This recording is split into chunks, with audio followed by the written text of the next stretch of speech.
तर अब चाहिँ सेनाको भूमिका 101% अगाडि आइसक्यो र 78 सालको संवत्सरको राजा मङ्गल नै हुँदैछ।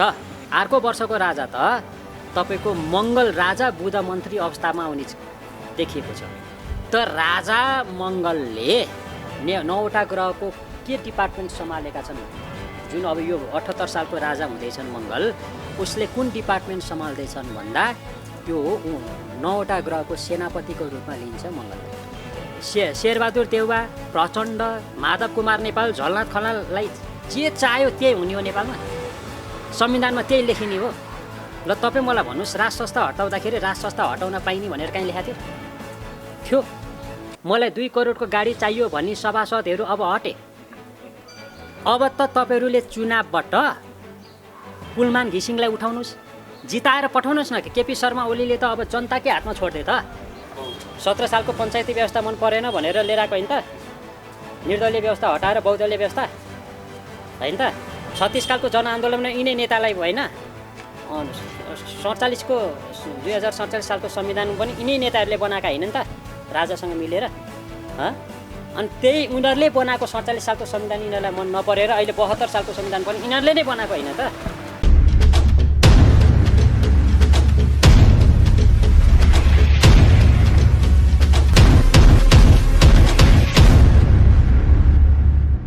दर्शकबिन्दुहरू, यतिखेर हामीसँग कुराकानी गर्नुको लागि युवा ज्योतिष तथा वास्तु रिसर्चर अनिल थापाजी हुनुहुन्छ। विशेषतः पछिल्लो समय संसद विघटन भएको यो परिवेशमा विभिन्न किसिमका भविष्यवाणीहरू पनि यतिखेर आइरहेका छन् र अनिलजीले पनि केही समय अगाडिदेखि नै जुन किसिमको भविष्यवाणी गर्दै आउनु भएको छ, वास्तुशास्त्रीय दृष्टिकोणबाट विशेष गरी ज्योतिषशास्त्रीय दृष्टिकोणबाट जुन किसिमको भविष्यवाणी गर्दै आउनु भएको छ, त्यो एकपछि अर्को गर्दै मिल्दै आएको अवस्थामा चाहिँ उहाँले अब सेनाको भूमिका अगाडि आउँछ, सेना तयारी अवस्थामा रहनुपर्छ, रहने त्यो अवस्था आउँछ भनेर पनि भविष्यवाणी गर्नुभएको थियो। र अहिले पछिल्लो समय सङ्कटकालको कुरा पनि आइरहेको छ र राजसंस्थाको विषयमा यतिखेर देशव्यापी रूपमा राजसंस्थावादीहरूले राजावादी आन्दोलन यतिखेर चलिरहेको बेला उत्कर्षमा पुगिरहेको जुन अवस्था छ र राजसंस्थाको पक्षमा जनमत पनि त्यत्तिकै बढिरहेको अवस्थामा महाराज धैर्य गरिबक्सियोस्, समय आउँदैछ भनेर त्यो किसिमको भविष्यवाणी पनि उहाँले गर्नुभएको थियो। ज्योतिषशास्त्रीय दृष्टिकोण त्यहाँ राख्नु भएको थियो। यतिखेर त्यो सबै मिल्दोजुल्दो अवस्थामा आइरहेको अवस्थामा खासमा चाहिँ अब राज संस्थाको विषयमा चाहिँ के छ, ज्योतिषशास्त्रीय दृष्टिकोणले के भन्छ, राज संस्थाको विषयलाई कसरी हेर्न सकिन्छ, त्यो तहबाट पनि विश्लेषण गर्नेछौँ। र सेनाको कुरा आइरहँदा कहिले सैनिक शासनको कुराहरू र सेना सडकमा देखा पर्ने, सेनाले सत्ता कब्जा गर्ने विभिन्न विषयहरू पनि राजनीतिक रूपमा बेला बखतमा उठि नै रहेको यो परिवेशमा आज हामी केन्द्रित रहेर कुराकानी गर्नेछौँ। स्वागत छ सर यहाँलाई इन्टरभ्यूमा। धन्यवाद। आराम हुनुहुन्छ? आरामै छ। जुन अहिलेको यो परिवेश छ, तपाईँले यो परिवेशसँग मिल्दोजुल्दो भविष्यवाणी केही समय अगाडि भविष्यवाणी भनेर भन्दा पनि भयो, ज्योतिषशास्त्रीय एउटा दृष्टिकोण त्यो योग भनेर भन्दा पनि भयो, त्यो गर्नुभएको थियो। ठ्याक्कै त्यो अब हामी सैनिक शासन अथवा चाहिँ सेना तयारी अवस्थामा रहने जुन कुरा गर्नुभएको थियो, के छ ज्योतिषशास्त्रीय दृष्टिकोणले तपाईँले त्यो कसरी हेर्नुभएको थियो? अहिलेको जुन अवस्था छ र सेनाको भूमिका के रहन्छ यो विषयमा? अब निकै सान्दर्भिक प्रश्न सोध्नुभयो। मैले 2018 अगस्तमा हो के अरे एउटा स्ट्याटस के लेखेको थिएँ भने स्ट्याटसमा चाहिँ धैर्य राखी बक्सियोस् महाराज, समय निकट छ, नेपालीहरूलाई संहिताप्रति वृत्तृष्णा जाग्दै जान्छ र केपी नै हुनेछन् संहिता खतराको मुख्य कारण भनेर मैले 2018 अगस्तमा लेखेको थिएँ। त्यो स्ट्याटसै छ संस्थाको विषयमा लेखेको थिएँ। मैले धैर्य राखी बक्सियोस् महाराज भनेको यस कारणले हो कि अब यहाँ एउटा कुरा यस्तो छ क्या, अहिले जुन प्रतिनिधि सभा विघटन भयो, प्रतिनिधि सभा विघटनमा अब सङ्घीय संसद प्रणालीमा चाहिँ 2टा सभा हुन्छ, एउटा राष्ट्रिय सभा, एउटा प्रतिनिधि सभा। यो त अहिले विघटन गरिएको त प्रतिनिधि सभा विघटन गरिएको नि त, राष्ट्रिय सभा त विघटन भएको छैन। भनेको हुनाले पुरै संसदै विघटन भएको भनेर यसलाई मान्न हुन्छ जस्तो लाग्दैन। अझ राजनीतिज्ञहरूले यसलाई अझै विश्लेषण गरेर बोल्नु होला। मैले बोल्दा अपरिपक्वता हुनसक्छ। ज्योतिषीय शास्त्रमा चाहिँ अहिले कस्तो योग मिलेको छ भन्दा बृहस्पति निचो छ।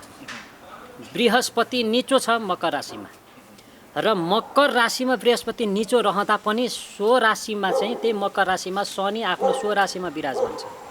अब यो हिसाबले कुरा गर्दाखेरि चाहिँ के हामीले विश्लेषण गर्न सक्छौँ भन्दा बृहस्पतिको निचतालाई ज्योतिषीय शास्त्रअनुसार बृहस्पतिको निचतालाई शनिले भङ्ग गरिदिएको अवस्थामा निच भङ्ग राज्यको स्थिति सिर्जना भएको छ। बृहस्पति निच भनेपछि के ज्ञानमा कमी आए तापनि त्यसलाई कन्ट्रोलिङ वे र न्याय प्रणालीका हिसाबले चाहिँ शनिले कन्ट्रोलमा राख्ने भएको हुनाले र शनिकै सो राशिमा शनि र शनिकै राशिमा बृहस्पति ज्ञानकारक ग्रह विराजमान निजभङ्ग राज्यको स्थितिको अवस्था, यो कारणले गर्दाखेरि चाहिँ अब मैले यो कुरा अगाडि नै मैले भनेको थिएँ कि अब राज्य प्रणाली अब सरकारले अब एउटा टर्निङ पोइन्ट ल्याउँछ नि। जुन मैले ऋषि धमलाको कार्यक्रम जनता जान चाहन्छन् पनि 1 वर्ष अगाडि के भनेको छु भने अब यस्तो आउँदैछ कि 36 साल 46 सालको अवस्था आउँदैछ, एउटा राजनीतिक टर्निङ पोइन्ट आउँदैछ भनेको। र यो भए पनि अहिले प्रतिनिधि सभा विघटन पनि भयो, विरोध पनि भइरहेछ, फेरि बिउताउने कुराहरू पनि आएका छन्। त्यो उहाँहरूले जेसुकै गर्नुहोस् त्यो उहाँहरूको कुरा हो। तर ज्योतिषीय शास्त्र अनुसार देश सङ्कटमा छ। यो ढुक्क भएर बस्नुहोस्, देश सङ्कटमै छ र राज संस्थाको स्थिति बलियो छ, के छ, यो छ, त्यो छ भनेर हावादारी र अपरिपक्वता कुरामा गर्दैन। के छ, बलियो छ कि कमजोर छ? स्पष्ट बलियो छ, बलियो छ। यो कुरा हामीले बोलेका पनि छौँ, बलियो छ। तर राज संस्था पुरानो छविमा होइन कि अब नयाँ छविमा, अबको नयाँ जनताले चाहेका राजा बनेर आयो भने छ।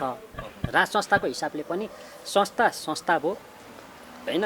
राजतन्त्र भनेको त एउटा संयन्त्र नै भयो नि, त्यो त प्रणाली नै एउटा भयो।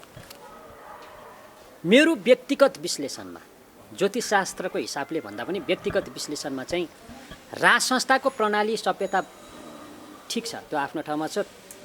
जनताले लिएर आएको के अरे यो संविधानको जुन संसदीय व्यवस्था छ अहिले, त्यो त अहिलेको व्यवस्था नै ठिक हो नि। जनताको छोरो जान पाउँछन्, राष्ट्रपति बन्न पाउँछन्। तर यो ठिक हो भन्दै यही गलत भयो कि यहाँका राष्ट्रिय नेताहरूले त्यसलाई मानेन। त्यो कारणले ज्योतिषीय शास्त्रमा अहिले के छ भन्दा मङ्गल मीन राशिमा 45 दिनमा घर परिवर्तन गर्ने मङ्गलले, 45 दिन 55 दिनमा परिवर्तन गर्ने मङ्गलले होइन, पुष 14 गते घर परिवर्तन गर्दैछ। लगभग 3 देखि 4-6 महिनासम्म एउटै राशिमा विराजमान मीन राशिमा छ। त्यसले कस्तो अर्थ राख्छ? त्यसैले त असर गर्यो त। त्यसले के गर्यो भन्दा राजनीतिक एउटा कुरा वृश्चिक कति ज्योतिषी गुरुहरूले ने अक्षरबाट नेपालको हेर्न मिल्दैन पनि भनेका छन्। तर राष्ट्रिय हिसाबले पहिलाका कुराहरू गरौँ, पृथ्वीनारायण शाहले एकीकरण गर्नुभन्दा अगाडि काठमाडौँलाई नेपाल भनिन्थ्यो, काठमाडौँलाई नेपाल भनिन्थ्यो नि। पृथ्वीनारायण शाहले सारा नेपालको मेचीदेखि महाकालीसम्म एकीकरण गरे पनि त सेन्टर त उनले पहिलाकै काठमाडौँलाई बनाए नि। राजधानी कहाँ बनायो त? सिंहदरबार कहाँ छ? नारायणहिटी कहाँ छ? होइन, यहाँको संयन्त्र राष्ट्रिय संयन्त्र कहाँ छ त? काठमाडौँमै छ। त्यो कारणले गर्दाखेरि वृश्चिक राशिको र मिथुन राशिको कम्बिनेसन त छ। र हाम्रो ज्योतिषीय शास्त्रमा एउटा कुरा के विचार गर्नु होला भने मेरो as per my perception, I am not saying about other astrologer, I am saying about that it is my perception from astrological point of view. के हो भन्दा वृश्चिक लग्नको कुण्डलीमा अष्टम भावमा मिथुन राशि पर्छ हो। त नेपालको राशि कुण्डलीमै क भन्ने अक्षर, काठमाडौँ भन्ने अक्षर, मिथुन राशि चाहिँ नेपालको कष्ट भावमा गएर बसेको छ। त्यो कारणले जुन नामाकरणको हिसाबले होस्, जुन राज्य प्रणाली जुन सेन्टरमा बसेको छ, त्यो कारणले पनि नेपालले कष्ट पाइराख्ने अवस्थाको त्यो स्थिति छ एउटा पाटो। र ज्योतिषीय शास्त्रमा चाहिँ अब नेपाल सङ्कटमै छ र सङ्कटकालीन स्थिति छुट्टे पाटो। तर अब चाहिँ सेनाको भूमिका 101% अगाडि आइसक्यो र 78 सालको संवत्सरको राजा मङ्गल नै हुँदैछ। अहिले त यो वर्षको राजा चन्द्रमा र बुध छन्, मन्त्री र राजा चाहिँ चन्द्रमा र बुध छन्। अर्को वर्षको राजा त तपाईँको मङ्गल राजा बुध मन्त्री अवस्थामा आउने देखिएको छ। त राजा मङ्गलले 9वटा ग्रहको के डिपार्टमेन्ट सम्हालेका छन्? जुन अब यो 78 सालको राजा हुँदैछन् मङ्गल, उसले कुन डिपार्टमेन्ट सम्हाल्दैछन् भन्दा त्यो 9वटा ग्रहको सेनापतिको रूपमा लिन्छ मङ्गललाई। भनेपछि अब मङ्गलले राजा भइसकेपछि एग्रेसन अगाडि आयो, सेनाको के हुन्छ? सेना के कारक हो भन्दा सेनामा एग्रेसन हुन्छ, सेनामा कन्ट्रोलिङ पावर, डिफेन्सिङ पावर हुन्छ। र त्यो गुण चाहिँ 9वटा ग्रहमध्ये बृहस्पति, सूर्य, शुक्र, बुध मध्ये मङ्गललाई चाहिँ 9वटा ग्रहहरूमध्ये सेनाको डिपार्टमेन्ट लिने ग्रह चाहिँ मङ्गल मानिन्छ। र त्यो 78 सालको राजा हुँदैछ र 78 साल र यो 77 सालको अन्तिमबाटै नै सेनाको भूमिका गहन हुन्छ। के भूमिका हुन्छ त्यो समयले निर्धारण गर्छ भनेर त मैले स्टाटसमै लेखेको छु नि। अहिले लेखे होइन नि, यो त नोभेम्बरमा लेखे हो नि त मैले। अब तपाईँले एउटा कुरा के बिचाउनु, जसले सेनालाई हातमा लिन सक्यो उसको राजनीति सफल। र एउटा कुरा सुन्नुहोस्, मैले दुईवटा चिजबाट विश्लेषण गरेको छु। अहिले केपी शर्मा ओलीले गरेको विघटन मेरो रूपमा चाहिँ असन्दर्भिक मान्दिनँ। मेरो पर्सनल भ्यू है, इट इज मेरो पर्सनल भ्यू। यो भन्दै गर्दा म केपी शर्मा ओलीको कुनै पनि कार्यकर्ता पनि होइन, केही पनि होइन। तर किन म मान्छु भन्दा गिरिजाप्रसाद कोइरालाले पनि विघटन त गरेका थिए होइन। कतिौँ वर्षदेखि राज संस्था थियो नेपालमा, त्यो राज संस्था हटाउने कुनै संविधानमा लेखेको थियो? थिएन नि त। राज संस्थालाई हटाएर हिन्दू राष्ट्र नेपाललाई धर्मनिरपेक्ष गर्नलाई कुनै संविधानमा लेखेको थियो पहिला? त आफैले लेखे त उनीहरूले। भनेपछि के अरे शेरबहादुर देउवा, प्रचण्ड, माधव कुमार नेपाल, झलनाथ खनाललाई जे चाह्यो त्यही हुने हो नेपालमा, संविधानमा त्यही लेखिने हो। ल तपाईँ मलाई भन्नुहोस्, राज संस्था हटाउँदाखेरि राज संस्था हटाउन पाइने भनेर कहीँ लेखाएको थियो? त हट्यो भनेपछि त्यो चाहिँ असंवैधानिक होइन। संविधान 2047 के अरे 47 सालको होइन संविधान अनुसार त्यो त असंवैधानिक कार्य त गरे हो नि त पहिलाका नेताहरूले। त गिरिजाप्रसाद कोइरालाले काङ्ग्रेसले पनि त एकचोटि प्रतिनिधि सभा विघटन गरेको हो, अथवा विघटन गरेको अवस्था थियो होइन। त्यो त अब मनमोहन अधिकारीको पालामा पनि थियो नि त। र अहिले आएर केपी शर्मा ओलीको पालामा पनि भयो। भनेपछि प्रचण्डलाई खुसी भएनन्, प्रचण्ड खुसी भएनन्, माधव कुमार नेपाल खुसी भएनन् होइन, अथवा कुनै व्यक्तिको नाम नतोकौँ, अथवा कुनै व्यक्तिप्रति प्रोग्राम गर्नु, शेरबहादुर देउवा खुसी भएनन् अथवा कमल थापा खुसी भएनन् भन्दैमा त्यो असंवैधानिक? नेपाली जनता हो। प्रतिनिधि सभाको एसी बिग्रियो, कुर्सी भएन, मलाई 2 करोडको गाडी चाहियो भन्ने सभासदहरू अब हटे। अब त तपाईँहरूले चुनावबाट कुलमान घिसिङलाई उठाउनुहोस्, जिताएर पठाउनुहोस् न। केपी शर्मा ओलीले त अब जनताकै हातमा छोड्दै त। चुनाव तोक्नु भने के हो भन्दा यीले गरी खाएनन्, यी सांसदहरू सुन्नु न, यी सांसदहरूले गरी खाएनन्। अब नयाँ पढीलाई चान्स दिनुपर्छ भनेर दिएको पनि त हो नि त, होइन त? हो कि न? ल भन्नुहोस् न। वैशाख 17 गते र 27 गते 2 चरणमा निर्वाचन तोकिएको छ नि, त्यो हुन्छ कि हुँदैन? ज्योतिषीय शास्त्र अनुसार मैले हुने वातावरण देखेको छैन, सिधा कुरा देखेको छैन। मङ्गलको प्रभाव छ, युद्धको वातावरण 100% हुन्छ, 100% युद्ध हुन्छ, लेखेर राख्नुहोस्। अब जस्तै अब एक किसिमको बुझ्नुहोस् न, अब गृह युद्ध कसरी हुन्छ? गृह युद्ध भनेको फेरि पहिलाको जस्तो 62 के अरे 52-53 साल 51 सालमा माओवादीले सुरु गरेको हिसाबले चाहिँ मैले भने होइन। त यसलाई विरोध गर्ने प्रक्रियाको एउटा कुण्डली छ, एउटा होइन, एउटा छ। अब यहाँ सुन्नुहोस् न, म एउटा परिवेश भन्छु, म ज्योतिषशास्त्र अनुसार जान्छु। राहु वृषभ राशिमा छ, वृश्चिक, धनु, मकर, कुम्भ, मीन, मेष, वृष भनेपछि सप्तम भावमा नेपालको राशि कुण्डलीको सप्तम भावमा राहु आएर बसेको छ। र राहु के कारक हो भन्दा भ्रम।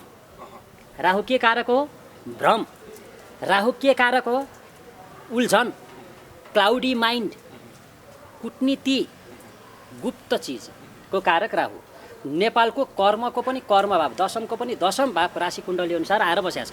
भनेपछि यो अहिले केपी शर्मा ओलीको रणनीतिले केही एउटा गुप्त सङ्केत त देखाएकै छ, त्यो छुट्टै पाटो छ। मैले के भन्न खोज्छु, म त यसमा दुईवटा चिज ल्याउँछु। कि त केपी शर्मा ओली सी जिङपिङ बन्न खोज्या हो, सी जिङपिङ भने बुझ्नुभयो नि, आजीवन राष्ट्रपति, अब आजीवन प्रधानमन्त्रीको नीति हुनसक्छ उनको, बाँच्ने जेलसम्म। त्यो छुट्टै पाटो। अब कसरी हुन्छ के हुन्छ त्यो राजनीतिक विश्लेषकहरूले गर्ने कुरा होइन भने तपाईँले अब यो मैले देखेको चाहिँ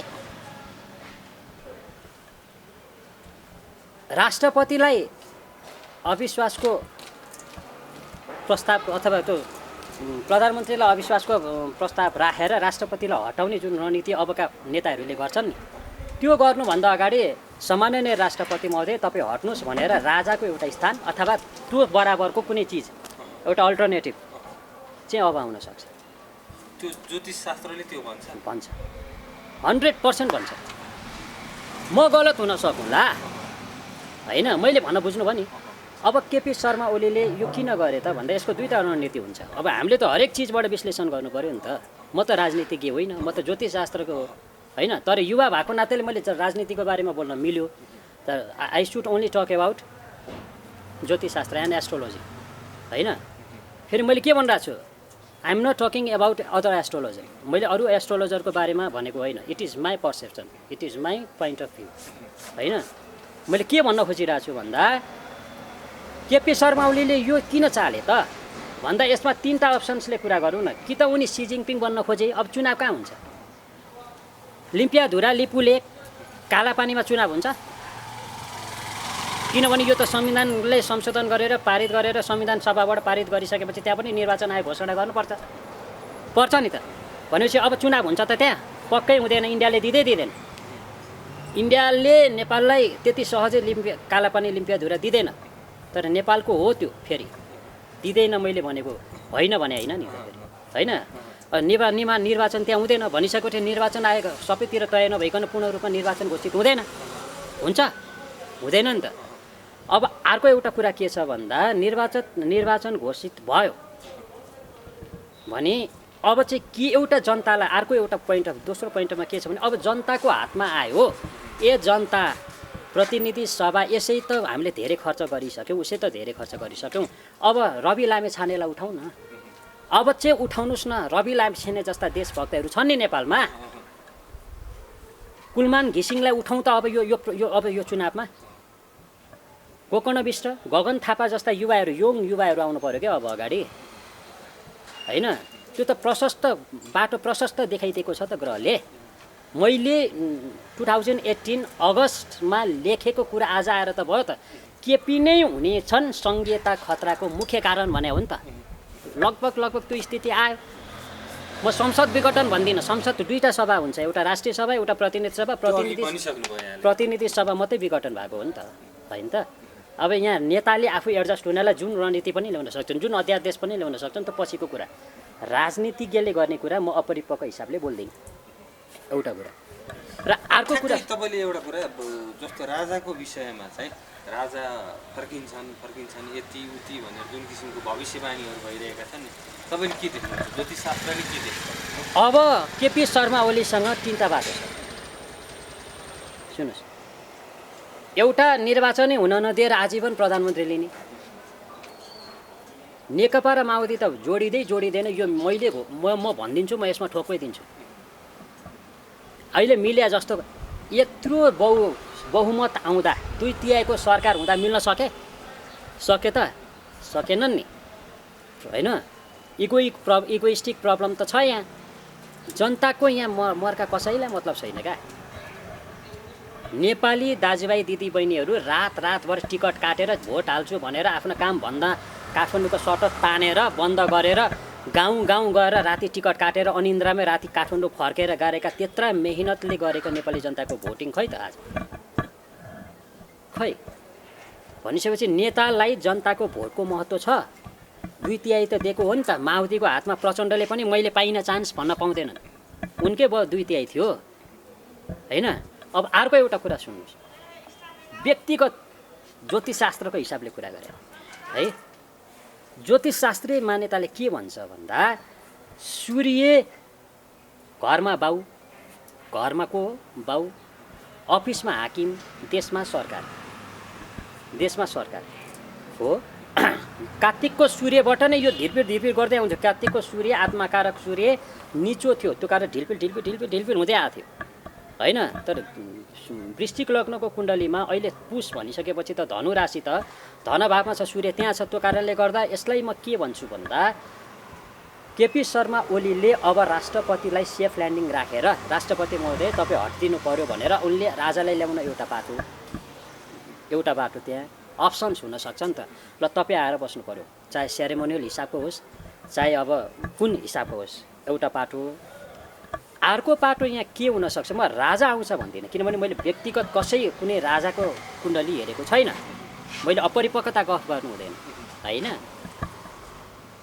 र नेपालको बृहस्पति धन भावको मालिक भनेको नेपालको धन परिवार कुटुम्ब नेपाललाई लाभ दिने ग्रह बृहस्पति 8, 9, 10, 11, 12 भनेको पञ्चम भावको मालिक र द्वितीय भावको मालिक राशि कुण्डलीमा आएर अहिले कहाँ गएर बसेको छ भन्दा तृतीय भावमा गएर बसेको छ। नेपालको परिश्रम चाहिँ बढाइदिने भयो, नेपालको उल्झन चाहिँ बढाइदिने भयो।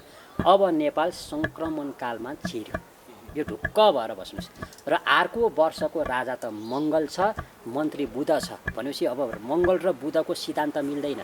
यी एकार्काका परम शत्रु हुन्, परम शत्रु हुन्। राजा र मन्त्रीको अब राजा र मन्त्री जुन कार्यकारी मन्त्री नै शत्रु सिद्धान्तमा शत्रु भइसकेपछि त्यो देशको स्थिति कहाँ जान्छ भन्दा अब यो नेपाल विरोधमा छिर्यो, नेपाल अब आन्दोलनमा छिर्यो, नेपाल सङ्क्रमण कालमा छिर्यो।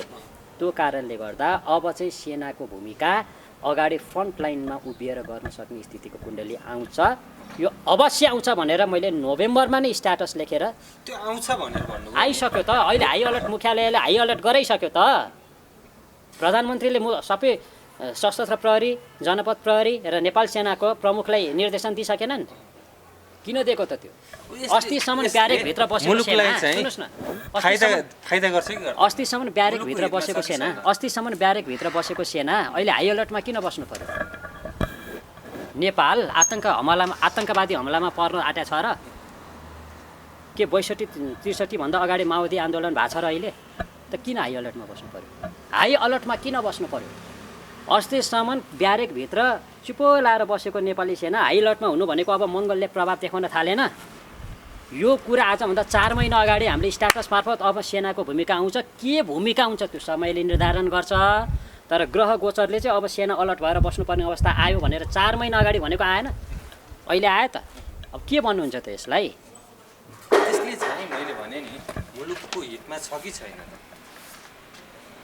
मुलुकको हितमै त हो नि, सेना किन आउने त बाटोमा? मुलुकै हितमा आउने हो। तर मैले के भन्न खोजेको छु भने वृश्चिक राशिको नेपालको राशि स्वामी नै मङ्गल हो, मङ्गल सेनापति कारक हो भनेपछि त अब यसमा सेना अलिकति हावी हुन्छ भनेपछि त त्यो देशको हितमै हुन्छ। तर अब चाहिँ एउटा कुरा के हुन्छ भन्दा अब राजाको सम्भावना प्रबलता छ भनेको राजाले अब आफूलाई मैले गरे होला नि, राजाले पनि गल्ती गरे होला होइन। राजा महेन्द्रले 5 विकास क्षेत्र घोषित गरेका थिए। पछि यी नेताहरूले अब मुख्यमन्त्री बनाउनु थियो, कार्यकर्तालाई अब संसद बनाउनु थियो, 7 क्षेत्रमा बनाइदिनु भयो। तर राजा महेन्द्र पछि पनि वीरेन्द्रले त्यति जोड शान्त हिसाबले गरिदिनु भयो क्या। कुटनीतिक हिसाबले चाहिँ राजा महेन्द्रले नै हो नि नेपालमा त होइन। जस्तै 2013 सालमा यो कान्ति लोकपथ बन्नु, महेन्द्र हाइवे बन्नु, यता त्योभन्दा अगाडि होइन महेन्द्र हाइवे बनाउनु, भयभरको संरचनाहरू बनाउनु, उद्योग हेर्नु न महेन्द्रको पालामा खोलेका उद्योगहरू छन् होइन, त्यो भएको थियो नि त। अब राजा र राजावादीले एउटा कुरा के विचार गर्नुभयो भने अब यो भारदारको हिसाबले राजाले त्यो काम गर भन्ने, तर त्यो राजदरबारभित्रै बस्ने, त्योभन्दा अगाडि नहुने क्या। त्यस्तो अवस्थामा भयो भने राज संस्थाले नेपाली जनताले त्यस्ता खालका राज संस्था खोजेको होइनन् र राजा पनि खोजेको होइनन्। तर अहिलेको राजनीतिक परिवेशले चाहिँ राजाको स्थिति प्रबल देखाएको छ र नेपाली जनताको माझमा पनि होइन राजा पोजिटिभ रूपमा आएका छन् जनताको मनोदशामा। किनभने बृहस्पति ज्ञानकारक उच्च दृष्टि कर्कट राशिमा, नीच भएर मकर राशिमा, तृतीय भावमा नेपालको परिश्रम बढाइदियो। कुटनीतिक हिसाबले सप्तम भावमा राहु सप्तम भावमा राहु छ, त कूटनीतिक हिसाबले सप्तम भावमा राहु भनेको अब नेपालले छरछिमेकसँग पनि अब रणनीतिक हिसाबले गर्नु पर्यो भनिसकेपछि अब भारत त नेपाललाई के चाहन्छ? नेपालमा भारत होला, अब यो विभिन्न समयमा चीन छिमेकी मुलुकहरू छन्, अब त्यहाँ विभिन्न एजेन्टहरू होलान्, उहाँहरूले के रणनीति चाहन्छन् नेपालमा, अब त्यसले पनि ठुलो भूमिका खेल्छ नेपालको राजनीतिमा। भनेपछि हामीले त सप्तम भावलाई त पार्टनर, श्रीमतीको भाव भन्छौँ, श्रीमती भनेको लाइफ पार्टनर, पार्टनर भनेको पार्टनर, साथीको भाव होइन। त्यो हिसाबले त नेपालको सप्तम भावमा राहु आइसकेपछि अब नेपालमा कूटनीतिक राजनीति सुरु भइसक्यो भनेर यो भनिराख्नु पर्दैन। अब त कूटनीतिक राजनीति कहाँबाट सुरु भयो भन्दाखेरि सप्तम भावलाई पश्चिम दिशा मानिन्छ। सप्तम भावलाई कुन दिशा मानिन्छ? पश्चिम दिशा मानिन्छ। भनेपछि अब पश्चिमेली राजनीति हाबी भइसक्यो, यहाँ देखिसक्नुभयो। पश्चिममा अस्ति जेठ 9 गते कटिसकेपछि लगभग जेठको पहिलो हप्तादेखि यता मिथुन राशिबाट वृष राशिमा राहुले घर परिवर्तन गरिसक्यो। त राहु भनेको कूटनीतिक कारक हो, भ्रम कारक हो, रणनीति कारक हो, सबै कारक चाहिँ नेपालको पार्टनरको घरमा गएर बसेको छ। त नेपालको पार्टनर भनेको चाहिँ कुण्डलीमा लग्नबाट सप्तम भावलाई चाहिँ लग्नलाई पूर्व दिशा भनिन्छ भने सप्तम भावलाई पश्चिम दिशा भनिन्छ। भने चाहिँ राहु अहिले नेपालको राशि कुण्डली वृश्चिक राशिको हिसाबले नेपालको पश्चिम दिशामा गएर बसेको छ। त कहाँबाट आयो र कूटनीति? पश्चिम दिशाबाट आयो र पश्चिम र दक्षिणको नजिक भएको हिसाबले पश्चिम मुलुक र दक्षिणी मुलुकहरूको रणनीतिमा अहिले नेपाल परिसक्यो। यो 101% ढुक्क भएर बस्नुहोस्, यो रणनीतिले देखाइसक्यो र ज्योतिषशास्त्रले पनि यही भन्छ, वास्तुशास्त्रले पनि यही भन्छ। यो कारणले गर्दा मैले भनिहालेँ केपी शर्मा ओलीले गर्न सक्ने स्थिति के छ भन्दा, हे राष्ट्रपति, सम्माननीय राष्ट्रपति महोदय, तपाईँ अब हटिदिनुहोस् भनेर सर्लका राजा राख्ने स्थिति एउटा होइन। राजा आउँछन् भन्दिनँ म, फेरि यो मेरो आफ्नो काँचो दिमागले बोलेको होइन। मभन्दा विज्ञ छन् नेपालमा, त्यो छुट्टै पाटो। र अर्को एउटा पाटो नेपाल केपी शर्मा ओलीको सी जिनपिङ बन्ने नीति। सी जिनपिङ भनेको के भने आजीवन कार्यकालमा चाइनाको को हो त? भनेपछि नेपालमा त चुनाव हुन नदिने, चुनाव नहुन नदिइसकेपछि नेपाल सङ्क्रमण कालमा फस्यो। सङ्क्रमण कालमा फसिसकेपछि आजीवन प्रधानमन्त्री, त्यो रणनीतिहरू हुनसक्छ। तर अब चाहिँ भाँड भैलो र सङ्क्रमणकाल नेपालको सुरु भयो।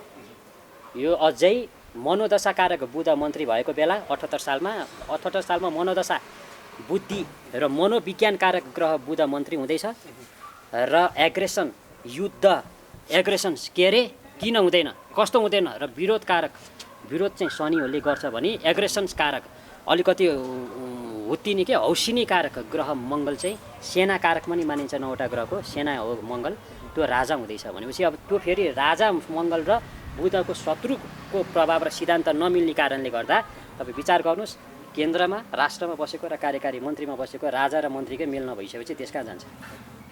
देश कहाँ जान्छ? भनेपछि अब सिधै गएर सङ्क्रमणकालमा गएन। अनि यो सङ्क्रमणकालमा ल्याउने मान्छे को त भन्दा यिनै नेताहरू होइन त। पञ्चायती व्यवस्था मन परेन भनेर के लिएर आएका? 17 सालको पञ्चायती व्यवस्था मन परेन भनेर लिएर आएको होइन त? निर्दलीय व्यवस्था हटाएर बहुदलीय व्यवस्था होइन त? 36 सालको जनआन्दोलनमा यिनै नेतालाई होइन, 2047 सालको संविधान पनि यिनै नेताहरूले बनाएका होइन नि त, राजासँग मिलेर। अनि त्यही उनीहरूले बनाएको 47 सालको संविधान यिनीहरूलाई मन नपरेर अहिले 72 सालको संविधान पनि यिनीहरूले नै बनाएको होइन त? यो चाहिँ मैले युवा भएर भने, अब म ज्योतिषशास्त्रको भएको हिसाबले भन्दा उहाँहरूले नै बनाइबक्सेको होइन त। म त ज्योतिषी हो नि त, मलाई त सम्मान गर्छन् गुरुले कस्तो ठाडो शब्दले बोल्यो भनेर। उहाँहरूले नै बनाइबक्सेको होइन त, प्रचण्ड महाराजले नै बनाइबक्सेको हो, माधव कुमार नेपालले नै बनाइबक्सेको हो, झलनाथ खनालले नै बनाइबक्सेको होइन त यो 72 को संविधान। अनि राष्ट्रपति पनि कसले बना त? यही संविधानले। सम्माननीय राष्ट्रपति विद्यादेवी भण्डारी आफै गएर म बस्छु राष्ट्रपति भनिन् होला त? झलनाथ खनाल, सम्माननीय के अरे हाम्रो प्रचण्ड महाराज, माधव कुमार महाराज होइन, अनि यो हाम्रो केपी महाराजले नै बनाइदिए होइन त राष्ट्रपति। अनि आफैले बनाएको राष्ट्रपतिले गरेको संविधान असंवैधानिक, चालेका कदम असंवैधानिक। अनि त्यस्ता असंवैधानिक कदम चाल्ने राष्ट्रपति चाहिँ किन बनायो? त्यो प्रणाली चाहिँ किन लिएर आएको त? होइन त। त्यो कारणले गर्दा अब देश सङ्क्रमणकालमा पर्यो र अब नेपाली जनताहरूले म एउटा कुरा के भन्छु भने अब नेपाली जनताहरू आन्दोलनमा जानुभन्दा यिनै पहिलाका नेताहरूका कुरा मानेर झन् उनीहरूलाई नै उनीहरूको अब बुहारी मन्त्री छोरा मन्त्री छोरी मन्त्री सालो र स्वकीय सचिव यस्ता हुनुभन्दा अब त केपी शर्मा ओलीले बाटो खुलाइदिएका छन् प्रतिनिधि सभा। अब नयाँ जनादेश जनताको आदेश त अब रवि लामिछानेलाई उठाउनुहोस्। अब कुलमान सिंह आउनुपर्छ। अस्ति पोस्टबाट हटायो नि, अब मजाले जनताले जिताएर पठाउनुहोस् न कुलमान घिसिङलाई। भोकन बिष्ट काम गर्न दिएनन्। जनार्दन शर्माले गरेका हो, यो मान्नुपर्छ। ठिक छ, तपाईँले अब रवि लामिछाने कुलमान घिसिङ जस्ता नाम लिनुभयो होइन। अब नेपाली राजनीतिमा नि तपाईँले जुन ज्योतिषशास्त्री दृष्टिकोणबाट हेरिरहँदाखेरि अब राजा फर्किने त्यो सम्भावना पनि छ, सेना आउने सम्भावना पनि छ र नेपाल राष्ट्र हुने सम्भावना पनि 101% छ होइन। त्यो सम्भावना कुरा त भयो कि अब नेपाली राजनीतिमा चाहिँ यिनै अहिलेका नेताहरूको नै हालिमुहाली चल्छ कि नयाँ पुस्ता आउँछ? त्यो के देख्छ ज्योतिषशास्त्री? नयाँ पुस्तामा को आउने? तपाईँ एउटा कुरा भन्नु न, नयाँ पुस्ता भने के भन्नु त? नयाँ अनुहार। नयाँ पुस्ता भन्दा नयाँ अनुहार। सुन्नु न, नयाँ अनुहार संरचना चेन्जै नगरिकन आउँछ? त्यस्ता नयाँ अनुहार आउन दिने भइदिएको भए शेरबहादुर देवालले आफू सभापतिमा बस्दिनँ, गगन थापा तिमी बस। राजनीतिक कुरा गरे जस्तो रवि लामिछानेकै नाम लिनुभयो नि तपाईँले। रवि लामिछाने राजनीतिक पर्सन होइन नि त। त्यही त राजनीतिमा नयाँ मैले राजनीतिक पर्सन पहिला राजनीतिक पर्सनले ठाउँ पाउँछन् नि त। अरू मान्छेले ठाउँ पाउनुभन्दा त राजनीतिक पर्सनले ठाउँ पाउने होइन। रवि लामिछाने नेपालको एउटा यस्तो सपुत हो कि यस्तो सच्चा नेपाली हुन् कि आफ्नै नेपाली चेलीबेटी नेपाली सरकारले तान्न नसकेर उनले बचाइरहेको अवस्था, उनले धर्म निभाए क्या आफ्नो नेपाली भएको हिसाबले।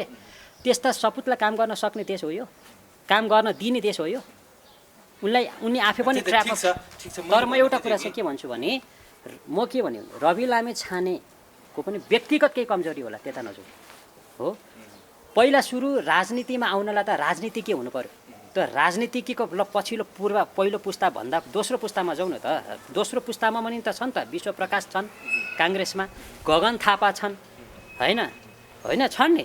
अरू योङ नेपालमा केही गर्न जस्तै रमेश के अरे हाम्रो लेखक, उहाँले पश्चिममा कस्तो राम्रो काम गर्नुभएको छ होइन। अब एमालेमा त्यस्तै होनार युवाहरू हुनुहुन्छ, माओवादीमा त्यस्तै होनार युवाहरू हुनुहुन्छ, त उहाँलाई गर्न दिनु पर्यो नि त पहिला। त्यो त केपी शर्मा ओली भ्रष्टै रहेछन् भने अब कानुनले कारवाही गरोस्। त्यता मलाई उनीसँग केही कुरा छैन। भ्रष्टाचार मैले गरे रहेछु भने पनि गर्नुपर्छ होइन। तर बाटो प्रशस्त त गराइदिए नि त केपी शर्मा ओलीले। कुनै गाडी जाने ठाउँ भेटेन भने त्यो गाडी त पल्टिन्छ। अहिले भएको त्यही हो। कहिले अविश्वासको प्रस्ताव ल्याएर केपी शर्मा ओलीलाई धम्काइदिए, कहिले राष्ट्रपति हटाउँछु भनेर त्यता धम्काइदिए। भनेपछि गर्न त वास्तवमा तपाईँ एउटा कुरा भन्नुहोस्, प्रचण्डका समूह, माधव कुमार नेपालका समूहहरूले पनि गर्न त दिएको होइन नि त, काम दिएको जस्तो लाग्छ। अहिले आफू जुत्ने बेला हो त यो। देश महामारीमा सुन्नुहोस् न, देश महामारीमा छ। उखु किसानहरूले बिचरा पैसा पाएका छैनन्, किसानहरूले पैसा नपाएर खाना पाएका छैनन् होइन। मल प्रशस्त छैन होइन। देश सङ्क्रमणकालीन मान्छेमा कोरोनाको सन्तासमा बसिरहेछन् नेपालीहरू होइन। भ्याक्सिन आउने कुरा छैन, उपचार पाउने कुरा छैन। यता छुट्टे अब एउटा हस्पिटलमा गयो, सिम्पल जेला पनि अहिले कोरोना भाइरस देखाइदिएर 10 देखि 15 लाख रुपियाँ एउटाबाट झारिदिएर मान्छे उठी बासे लाउने स्थिति आएको छ। कानुन छैन, यता केही छैन भने जस्तो स्थिति छैन त। यो कुरा त मैले जनता जान चाहन्छन् कार्यक्रममा पनि छौँ। धेरै कुराहरू तपाईँले फेरि त्यो अहिलेकै कुरा दोहोऱ्याउनु पनि भयो। अन्तिममा चाहिँ ठ्याक्कै अब यसको निकास के त? ज्योतिषशास्त्री दृष्टिकोणले त्यो निकास देख्छ कि देख्दैन? ज्योतिषीय शास्त्रको निकास सुन्नुहोस्, अनिल थापा एउटा भर्खरको अपरिपक्व ज्योतिषी होला, म स्वीकार्छु। मैले 16 वर्ष भयो ज्योतिषशास्त्र रिसर्च सुरु गरेँ, मेरो एक्सपिरियन्स है। तर मभन्दा विज्ञ त छन् नि, छैनन्? भारतले आफ्नो सल्लाहकारको रूपमा कुनै न कुनै हिसाबमा ज्योतिषी र वास्तुशास्त्रीहरू राखेका छ भन्दा नेपालमा पनि विज्ञ ज्योतिषी शास्त्र हुनुहुन्छ। कुनै चिजको निर्णय गर्दा, कुनै चिजको घोषणा गर्दा, कुनै चिजको शिलान्यास गर्दा ज्योतिषीय शास्त्र अनुसार गरियोस्। जुन शास्त्रगत हिसाबले होस्। पहिलाका पुर्खाहरू बेवकुफ होइनन्, पहिलाका पुर्खाहरू अज्ञानी होइनन्। औँसीको दिन घर शिलान्यास गरिदिएको हुन्छ, औँसीको दिन शपथ ग्रहण गरेका हुन्छन्। अनि यस्ता मान्छेको अनि टुङ्गो हुन्छ र भएको छ त अहिलेसम्म भएको छैन भनेपछि के हुन्छ भने सिद्धान्त कम्युनिस्ट आफ्नो ठाउँमा छ, तर वैदिक सिद्धान्त पनि छ। मार्क्स सिद्धान्त होला, लेनिन सिद्धान्त होला, के सिद्धान्त होला आफ्नो ठाउँमा छ, तर वैदिक सिद्धान्त त यो पनि त हो नि। तिमी पृथ्वी कालमा जन्मेपछि एक्सक्युज मी, तिमी पृथ्वीमा जन्मिसकेपछि भाइब्रेसनमा छौ है, तिमीलाई भाइब्रेसन्सले कभर गरिरहेको छ है भनेको अवस्था छ भनेपछि त त्यो सिद्धान्त मानिदिनुस् र नेपालका विज्ञ ज्योतिषी गुरुहरूलाई सल्लाह लिएर अब कुनै घोषणा गर्नु पर्यो, अब कुनै शिलान्यास गर्नु पर्यो, अब कुनै निर्णय गर्नु पर्यो, कुनै भवनहरू निर्माण गर्नु पर्यो भने त्यो अनुसारको कार्य अगाडि बढियोस्। एउटा पाटो त्यो हो र अर्को पाटो म भन्दा हामीमा आओस्, दुईटा पाटो। र अर्को चाहिँ के हो भन्दा तिमीले सामान राख्ने पर्ने ठाउँमा सामान राख। पशुपतिनाथको देशलाई पशुपति नै 9 महिना बन्द गराइदिनु भयो। पशुपतिनाथको देश इष्ट देवता हुनु पशुपतिनाथ, 9 महिना पशुपति बन्द भयो होला। अब मान्छेको भिडभाड हुन्छ, कोरोना फैलिन्छ भनेर यसलाई पोजिटिभ पनि लियो होइन। त मलाई एउटा कुरा विचार गर्नुहोस्, विश्वमा 153वटा मुलुक क्रिस्चियन हुन सक्छ भने नेपाल एकमात्र हिन्दू राष्ट्र किन हुन सक्दैन? त्यसो विश्वमा सबै धर्मनिरपेक्ष राष्ट्र बनाइदिनुहोस् त ल, किन छैन? 153 भन्दा मोर क्रिस्चियन राष्ट्र किन छ? किन छ त भन्नु चाहिँ 153वटा राष्ट्रले चाहिँ आफ्नो मूल क्रिस्चियनै राखेका छन्।